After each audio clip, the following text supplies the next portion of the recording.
Hi, my name is Mike Glenn, and I'm the senior pastor of Brentwood Baptist Church, and this is my YouTube channel, so welcome, and thanks for joining us for the next few minutes. The people who do this social media stuff tell me that it's really important that I say, hey, if you like it, subscribe, but be sure to hit like.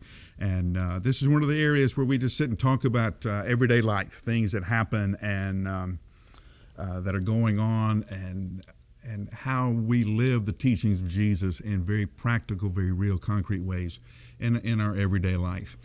I don't have hobbies. I don't play golf. I don't. The church is what I do, and I love the local church, and it's all I read about, and it's all I study about, it's all I think about. For that reason, I'm sometimes, when people don't think I'm paying attention, I really am, and it's amazing what you can learn when people don't think you're paying attention. And what I'm finding out right now is there is a tsunami of change coming to the church in North America. And if our churches are not ready for it, it's going to be devastating to a lot of churches. Now, this change is brought on by a lot of very interesting converging factors all hitting at the same time. For instance, after World War II, the builder generation came home, started the great companies, were one of the more successful generations in the history of the world. They were also one of the more generous generations, and they endowed colleges, and they endowed churches, and they gave a lot of money to charity and to nonprofits. But now they're passing off the scene. Boomers who follow them, we didn't start the big companies necessarily, but we got good jobs and we can make good payments. That's why over time people change from large gifts of endowments to church building programs to a 3-year campaign. And over the 3 years you can make a series of payments, and that's the way the money was raised for the buildings. Now the boomers are coming into retirement. They are stepping out of the scene, and now millennials are coming in. Now, we've heard a lot of discussions about what millennials are and what they will do and what they won't do, and most of that is wrong. The millennials are very committed to ways that can make a real difference.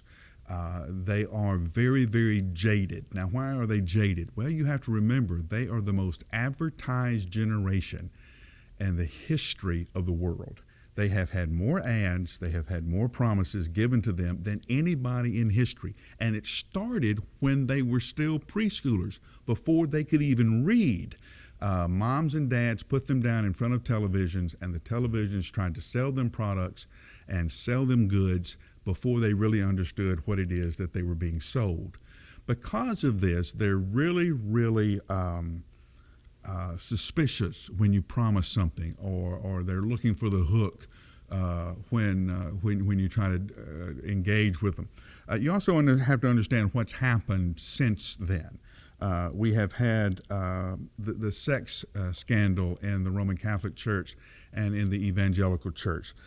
We have had more than one sex scandal with a politician. We have had all kind of government issues, mistrust issues. We've had the student loan debt issue, on and on it goes, on how the millennials and are facing the world, what's hitting them, and how they're now encountering the world is very, very different than what you and I did, or what I did, and the chances we had. Also, the economy has changed.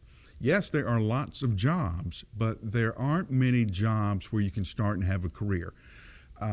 For instance, I started as a church pastor. I've been pastoring for over 40 years. A lot of my friends started with corporations, and they stayed with the same bank. They stayed with the same organization for 30 years, 40 years. Now, it's not unusual for a millennial, now get this, not to change jobs, but to change entire careers 4 or 5 times during their lifetime. Not just change jobs, but change careers. So their world is very, very different. You've heard that millennials don't give. That's not true. They give, and they give very generously, and they give even sacrificially. Let me tell you a story that happened here at our church a couple of months ago. John Thomas from South Africa, a friend of ours, was here talking to Kairos. Kairos is our young adult, our millennial worship service. While he's there, he's talking about the need for fresh water because Cape Town, where his ministry is in a drought, a very, very serious multi-year drought. He needed about $40,000 to get a well and pump system set up. That night, less than 1,000 people in the building, they raised $50,000 for John's well. Now, there was $50,000 sitting out there that these folks gave because here's the thing. They knew it was going to make a difference, a real difference in real people's lives. To talk to millennials about giving, you have to talk about how it's going to make a real difference in somebody's life if they give this money, if they don't give this money. They're not going to give to institutions. They're not going to give to big bucket things. They're going to have to see where the difference is made. The other thing that has happened is digital world, YouTube, social media, all of this. People will have lots and lots of friends on Facebook, but will not know who to call if they're in the hospital. They won't know who to call. You know, the classic joke is, who do you know that will come bail you out of jail? They won't have anybody. They won't have any friends. So as a result, our millennials are very, very connected to the world, very, very digitally connected. Maybe hundreds of friends, thousands of friends, but on the same time, they are very, very lonely. So the opportunity for the church here is in small groups. And the power of small groups is that you recreate the family structure. In the early church, it wasn't unusual for somebody to show up and say, hey, I've been kicked out of my family because I've become a Christian.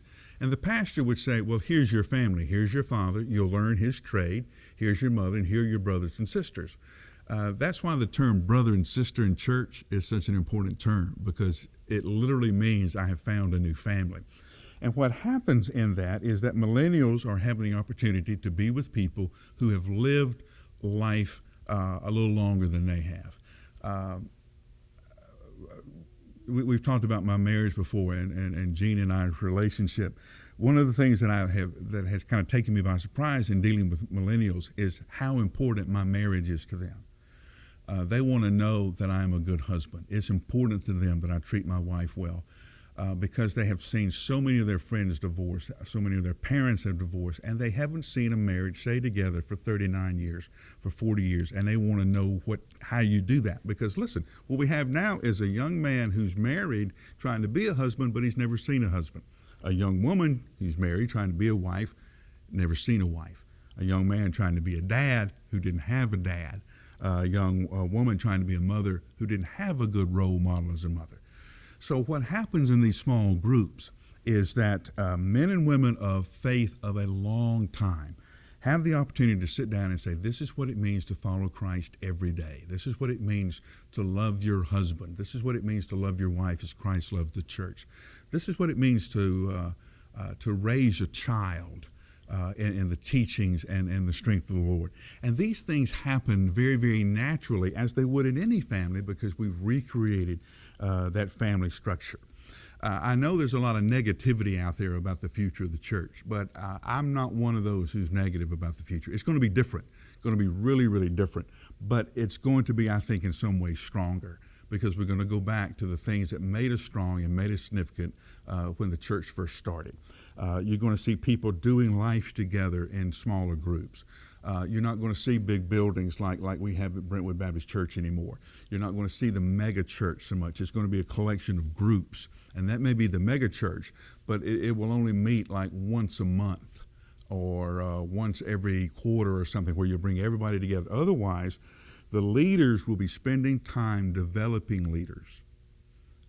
More and more of my job and my calling is going to be working with people who will then work with other people, identifying those men and women who are called of God to lead other people in discipleship, so that more and more people are learning how to live the teachings of Christ in very real and tangible ways, and then have a support system so if times get hard, there's somebody who knows about it. If they begin to struggle with an old habit, then somebody knows about it. If they have joys, then there's somebody to celebrate it with. You know, there's nothing worse than having something good happen to you and not being able to share it with anybody, not having anybody to tell that something good has happened. So all of that is now happening in the focus of future church. So we are a very I guess you would say successful church that are having to go through this transition of what it means now to be ready for future church. It means to be really, really agile. You're going to be able to have to change overnight, and change doesn't happen like that in the Baptist church, but we're going to have to learn how to do that. More and more people are going to own the ministry. The first Reformation gave the Bible back to the people. The second Reformation that we're kind of in now is giving ministry back to the people, so that a person understands their calling and their gifting, and they're discipled and then released to do that ministry in the world and see the difference that they make. Then that changes worship, because then you come back to worship celebrating what God has done, and then in that anticipating what God will do. Again, I'm not one of those people that is down about the future of the church. Jesus is always going to have his people, and he's always going to have people who are living for him in very real and life-transforming ways. The difference that the millennials are going to demand is they're going to have to see that it makes a real difference before they'll engage with their time or their money. And when they see that, they're going to get in, and they're going to get in with all their life, and that's going to make a real difference, and that's going to be exciting to see. Like I said, I'm really excited about the future, and I think it's going to be a lot of fun to see how the Spirit reworks the body of Christ to meet these new challenges. Well, those are some of my thoughts. I'd love to hear some of yours. Again, I'm Mike Glenn. This is my YouTube channel, and hit that like button and hit the subscribe button, and we'll see you next time.